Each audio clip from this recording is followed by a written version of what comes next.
وادی جن میں کیا ہے مجھے نہیں پتا، آپ وہاں چلے جائیں خود معلومات کر لیں، ہو سکتا ہے آپ کی کسی جن سے بھی ملاقات ہو جائے۔ لوگ بولتے ہیں کہ جن رہتے، اللہ عالم میں تو نہیں جانتے، چیز نہیں جانتا، میں کیسے بتاؤں؟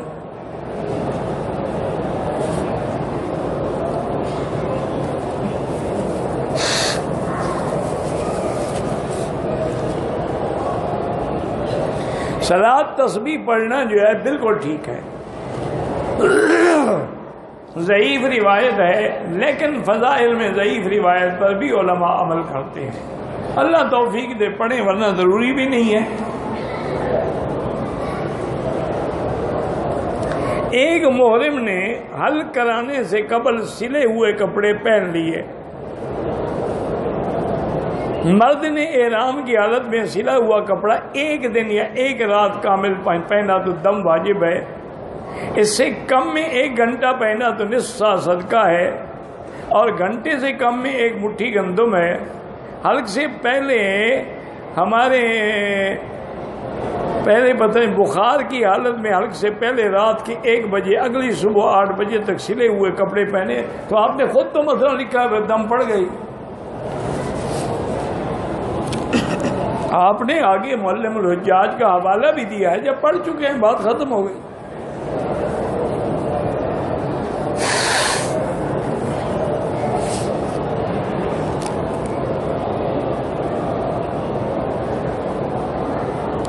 کہتے تھے کہ منکر نکیر جب قبر میں آئیں گے سوالات کریں گے تو سوالات لازمی، یہ تمام معاملہ روح کے ساتھ ہوتا ہے، لیکن جسد بھی اس کے تابع ہوتا ہے۔ ایک بات سمجھیں، مثلا دنیا میں سزا جو ہوگی وہ جسد کو ہوگی، لیکن روح اس کے تابع ہوتا ہے۔ مثلا کسی کا ہاتھ کٹ گیا چوری میں، تو اب ظاہری سزا تو ہاتھ میں جاری ہوئی ہے، لیکن اس کے ساتھ جو روح ہے اس مزید ہو گئی۔ اسی طرح عالم برزخ میں جانے کے بعد تمام احکام عالم ارواح سے تعلق رکھتے ہیں، لیکن ان روحوں کا تعلق جو ہے وہ باقاعدہ جسد میں بھی ہے۔ اسی طرح ایک حدیث میں آتا ہے فَتُعَادُ رُوحُهُ فِي جَسَدِهِ، اللہ اس کے روح کو لوٹاتے ہیں اس کے جسد میں، فرشتے اس کو بٹھاتے ہیں اور پھر سوال جواب کرتے ہیں۔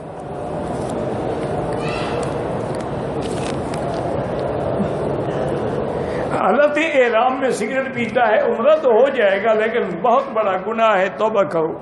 ایک تو سگریٹ ویسی حرام ہے، پھر حالت احرام میں۔ عصر اور مغرب کے درمیان میں 2 رکعت طواف کی پڑھ سکتے ہیں، لیکن افضل یہ ہے کہ مغرب کے بعد پڑھیں، کیونکہ ایک حدیث ہے صحیح جس میں حضور نے منع فرمایا ہے کہ لا صلاۃ بعد العصر حتی تغرب الشمس، عصر کے بعد نماز نہیں ہے جب تک سورج نہ ڈوبے۔ اگر کسی نے پڑھ لیا ہے تو باقی ائمہ کے نزدیک جائز ہو جائے گا۔ عمرے کے احرام کی حالت میں میں نے حجر اسود کو بوسہ دے دیا، کوئی بات نہیں، مانا یہ ہے کہ خوشبو نہ لگ جائے، لگ جائے تو دھو ڈالو۔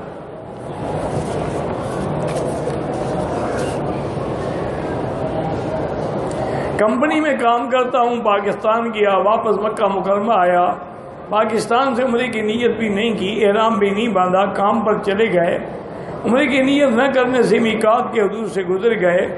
بہرحال میرا بھائی حنفی مسلک میں تو آپ پر دم پڑتی ہے، یا پھر آپ فوراً طائف جا کر میقات سے احرام باندھ کے عمرہ کر لیں تو بچ جائیں گے۔ باقی ائمہ کہتے ہیں کہ اگر کام کی نیت سے آیا ہے، عمرے کی نیت ہی نہیں تھی تو دم نہیں پڑے گی۔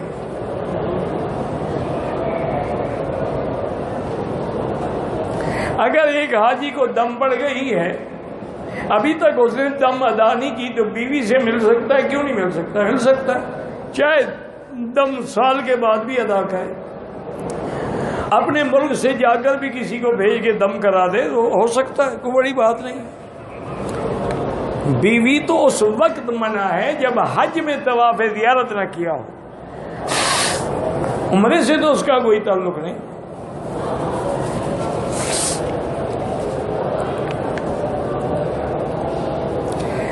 دوران طواف ہر چکر پر حجر اسود کی طرف سینہ کر کے چہرہ کر کے اشارہ کریں بالکل جائز ہے. اگر بوسہ جو دیں گے تو کیسے دیں گے؟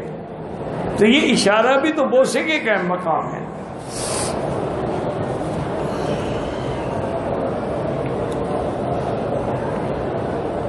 ہمیں ایئر انڈیا جہاز سے 5 لیٹر زمزم، بہرحال باقی جو آپ اپنے بیگ میں لے جائیں، وزن کرائیں، ہاتھ اٹھا کے لے جائیں جتنا لے جا سکتے ہیں. ایک عورت نے ماہواری کی وجہ سے مدینہ واپسی پہ احرام کو عمرے کی نیت نہیں کی. اب کیا کرے؟ اب یہ کرے کہ جب پاک ہو جائے تو طائف جا کر عمرہ کر لے، ورنہ اس کو دم بھی دینی پڑے گی اور مسجد عائشہ سے عمرہ بھی کرنا پڑے گا کہ اس نے میقات سے نیت کرنی تھی، چاہے پاک ہو یا نہ پاک. 4 امام میں سے ایک کی تقلید کیوں ضروری ہے؟ آپ دیکھو نا، جب نماز ہوگی تو ایک امام کھڑا ہو یا 4 کھڑے ہوں. اگر 4 کھڑے ہوں گے تو پھر تماشا ہے، کوئی رکوع میں ہوگا کوئی سجدے میں ہوگا. تو لازمی بات ہے کہ ایک کی بات ہی ماننی پڑے گی. جو فقہ اس کے علاقے میں رائج ہے اسی پہ عمل کرے. مکہ مدینے میں زیارات پر جاتے ہیں، مستحب ہے، جائیں جائیں، نہ جائیں نہ جائیں، حکم کوئی نہیں. باقی کس کا دل نہیں کرتا ہے کہ میں وہ مقامات نہ دیکھوں جہاں حضور پاک گئے ہیں. عائشہ مسجد سے عمرے کا احرام باندھا، طواف مکمل کر دیا، صفا مروہ بھی کر دیا. اپنے ہوٹل میں جا کے حلق کرانے سے پہلے احرام اتار کے شلوار پہن لی.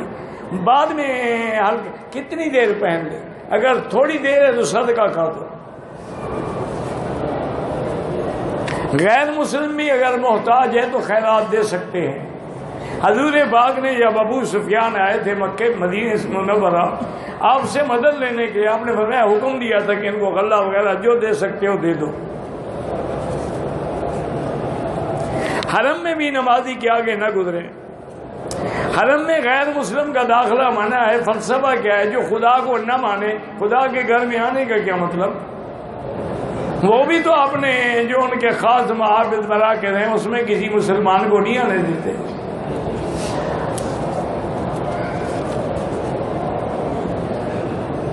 وضو کے بعد اگر تھوڑی دیر کے لیے نیند آ جائے، بیٹھے بیٹھے آئے تو وضو نہیں ٹوٹتا. ٹیک لگا کے آ جائے یا لیٹ جائے پھر وضو ٹوٹ جائے گا.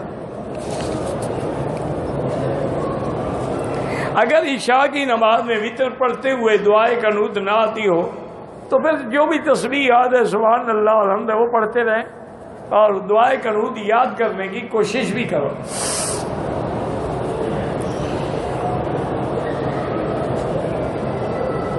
میں نے 4 طواف بغیر عمرے کی نیت کے احرام کے ساتھ کیے ہیں تو ٹھیک ہے. بہرحال اچھی بات نہیں کی، آپ نے جھوٹ بولا ہے نا. آپ کے عمرے کی نیت نہیں تھی، صرف احرام باندھا طواف کرنے کے لیے.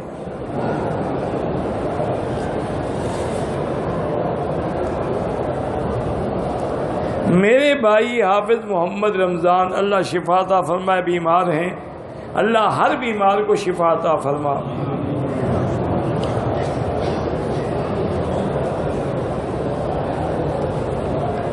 میں نے میقات سے عمرے کی نیت کی ہے لیکن 2 رکعت نہیں پڑھی، کوئی حرج نہیں. نماز پڑھے بغیر بھی آپ نیت کر سکتے ہیں، بس میں بیٹھے بیٹھے بھی کر سکتے ہیں. لبیک بعمرۃ لبیک اللہم لبیک لبیک لا شریک لک لبیک. رضاعت کا معنی ہے دودھ پینے کا زمانہ. تو دودھ پینے کا زمانہ جو ہے حولین کاملین، 2 سال پورے. وہ تو امام ابو حنیفہ فرماتے ہیں کہ 2.5 سال احتیاط ہے کہ اگر کوئی بچہ 2 سال سے بھی زیادہ دودھ پی رہا ہے تو اس پر بھی حکم رضا جاری ہوگا.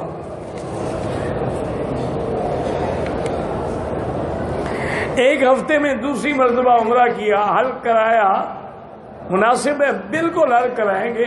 تھوڑے بال کہاں سے نکالو گے جب پہلے اس طرح پھروایا ہوا ہے؟ اگر یہاں ایک شخص مقیم ہے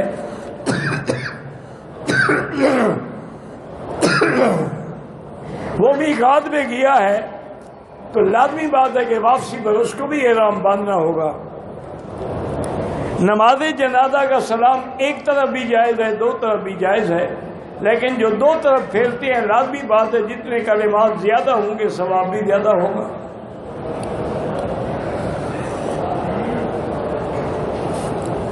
اللہ رحمت فرمائے. آج کل پھر نزلہ زکام نے گھیرا ہوا ہے.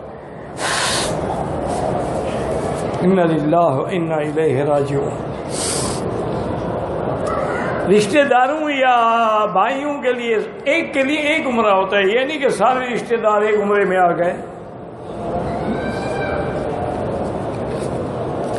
بیٹیاں ہیں بیٹا نہیں. اللہ اولاد رضینہ بھی عطا فرمائے. سورۃ یوسف پڑھ کے دعا کیا کریں میاں بیوی. دوران طواف اگر کعبے کو دیکھا طواف نہیں پا لیکن دیکھ کے یوں نہ چلے, نظر نیچے رکھ کے چلے. طواف جو ہے وہ نماز کے حکم میں ہے. نظر پڑ جائے کوئی بات نہیں.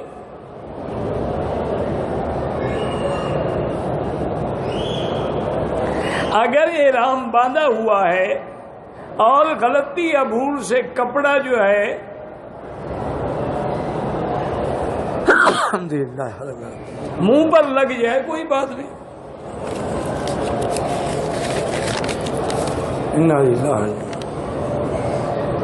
میرے والد صاحب کو جنات کی تکلیف ہے, اس کا علاج سورۃ البقرہ پڑھو بھی سنو بھی دم کر کے پانی بھی ڈالو.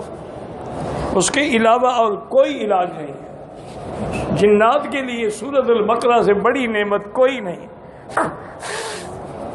پڑھیں, پانی پہ بھی دم کریں, پلائیں, اس کے اوپر بھی ڈالیں اور وہ ہیڈ فون لگا کے سورۃ البقرہ سنا بھی کریں. انشاءاللہ سب تکلیفیں چلی جائے گی.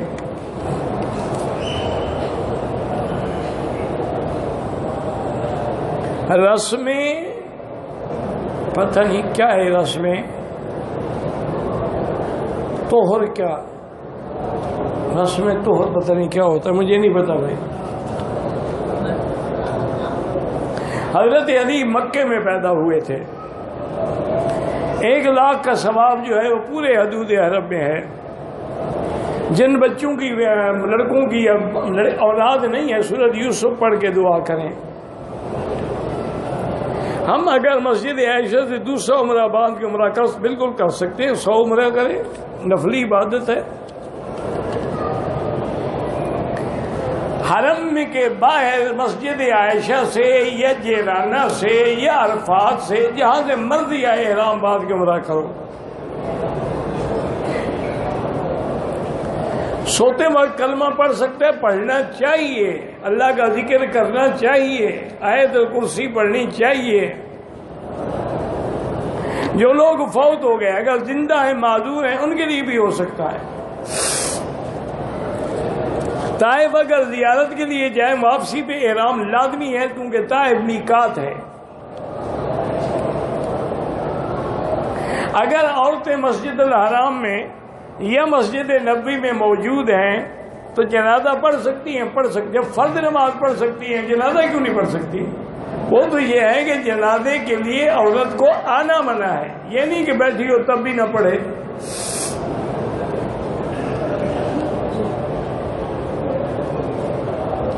فقہ حنفی کے روح سے صبح کی نماز کے بعد اشراق افضل ہے کہ اشراق کے بعد جنازہ پڑھا جائے. چونکہ حدیث میں منع ہے نا کہ اس وقت نماز نہ پڑھی جائے چاہے کوئی نماز بھی ہو. لیکن باقی ائمہ کے نزدیک جنازے میں تاخیر مناسب نہیں, جب بھی ہو پڑھ لیں.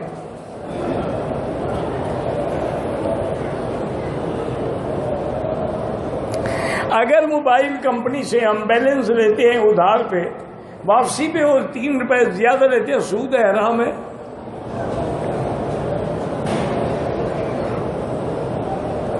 اگر ہم وقت پر فیس ادا نہ کریں اور ادارہ جرمانہ کرے وہ سود نہیں ہوتا, وہ تو سزا ہے, وہ تو تعزیر ہے.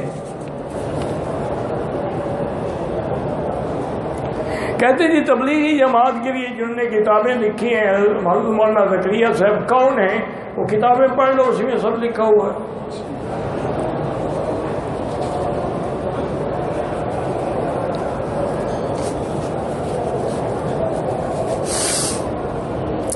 استنجے سے فارغ ہونے کے کچھ دیر بعد بھی محسوس ہوتا ہے کہ قطرہ نکلا ہے. ایک ہے شک کا کوئی علاج نہیں. اگر حقیقتاً قطرے نکلتے ہیں تو پھر ہر نماز کے لیے نیا وضو کرنا پڑے گا.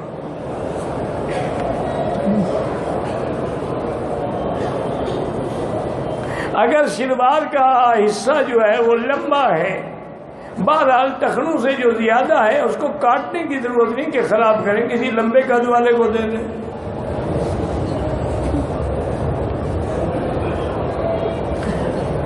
ایک آدمی زندہ زیادہ طواف ایک کے لیے ایک۔ اگر عورت کا محرم نہ ہو تو گروپ کے ساتھ عمرے کے لیے آ سکتی ہے، اگر بوڑھی ہو تو، ورنہ نہیں آ سکتی۔ بیت اللہ کی حدود میں حرم میں مرغی یا بکری ذبح کرنا بالکل جائز ہے، کیوں نہ جائز ہے؟ وہ تو شکار کھیلنا احرام میں منع ہے۔ بیت اللہ کو خوشبو لگاتے ہوئے احرام والے لوگ ہاتھ لگا سکتے ہیں، آپ خوشبو کو ہاتھ نہ لگائیں ورنہ دم دینی پڑ جائے گی۔ اگر احرام کی حالت میں خوشبو والے صابن سے ہاتھ دھوئے ہیں تو 4 ریال خیرات کر دیں۔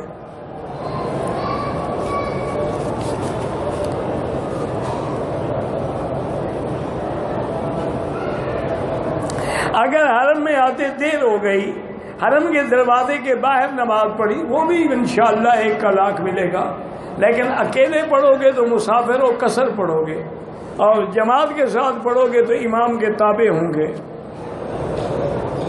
اگر ایک آدمی زیادہ عمرے کرنا، ہر عمرے کے بعد اس طرح پھروانا ہوگا، چاہے بال ہوں یا نہ ہوں۔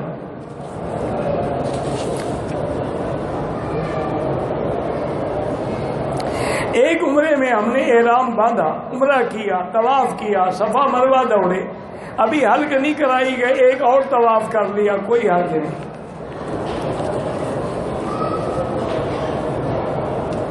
قبر میں انبیاء زندہ ہیں، بالکل زندہ ہے، تمام انبیاء زندہ ہیں، اور اس میں کوئی شبہ ہے کہ وہ عالم برزخ ہے؟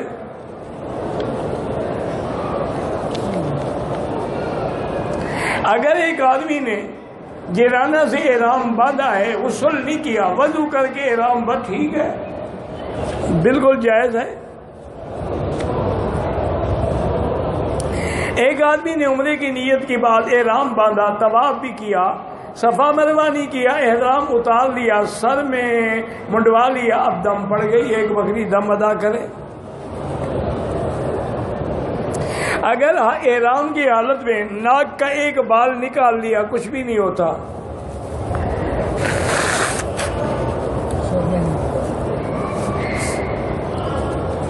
یہاں تو نہیں لکھا ہوا۔ طواف بھی کیا، صفا مروہ بھی کیا، عمرے کی بھی نیت کی، لیکن اگر ناک کا کوئی بال نکلا ہے تو کچھ نہیں ہوتا۔ دوران طواف وضو ٹوٹ جائے، بالکل چھوڑ دیں، وضو کر کے پھر کریں۔ کہتے جی بھائی جدے میں گئے، ملاقات سے آئے، باپا احرام نہیں، جدے سے احرام نہ باندھے تو کوئی دم نہیں پڑتا۔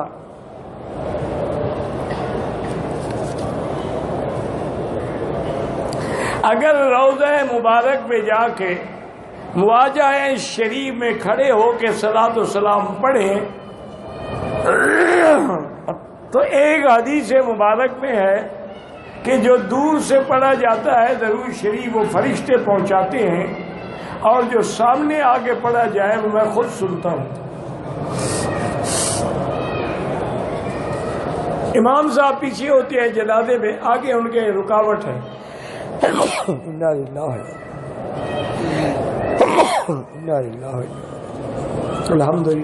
کل حال۔ میں اور میری والدہ عمرے کے لیے آئے ہیں، والدہ کی طبیعت خراب ہو گئی، سفر کی وجہ سے بلڈ پریشر زیادہ ہو گیا، رات کو پہنچے، میں نے عمرہ کیا، والدہ نے رات کو رہائش میں آرام کیا، صبح عمرہ کیا ہے، کوئی حرج نہیں، کوئی تاخیر نہیں، واللہ اعلم۔ ربنا تقبل منا انک انت السمیع العلیم وتب علینا انک انت التواب الرحیم یا حی یا قیوم یا ذی الجلال والاکرام۔ اللهم انا نعوذ بك من البرص والجنون والجذام عن سيء الاسقام۔ اللهم فرج هم المهمومين، نفس كرب المكروبين، واقض الدين عن المدينين، واشفنا واشف مرضانا ومرضى المسلمين۔ یا اللہ بیماروں کو شفا عطا فرما، بے حیاؤں کو حیا عطا فرما، بے دینوں کو دین عطا فرما، بے اولادوں کو اولاد عطا فرما، بے روزگاروں کو روزگار عطا فرما، قرض داروں کے قرض عطا فرما، یا اللہ جن کے رزق میں تنگی ہے برکتیں عطا فرما، یا اللہ تمام دینی مراکز کی حفاظت فرما، تمام دین کے کام کرنے والوں کی حفاظت فرما، یا اللہ حرمین الشریف ہے ان کو قیامت تک ہر فتنے سے محفوظ فرما، یا اللہ مسلمان کشمیر میں ہیں، فلسطین میں ہیں، عرب میں ہیں، عجم میں ہیں، ان کی جان مال آبرو عزت کی حفاظت فرما، یا اللہ پاکستان کی حفاظت فرما، وصلی اللہ تعالی علی خیر خلقہ سیدنا محمد وعلی آلہ وصحبہ اجمعین، اللہم صلی علی سیدنا محمد وبارک وسلم۔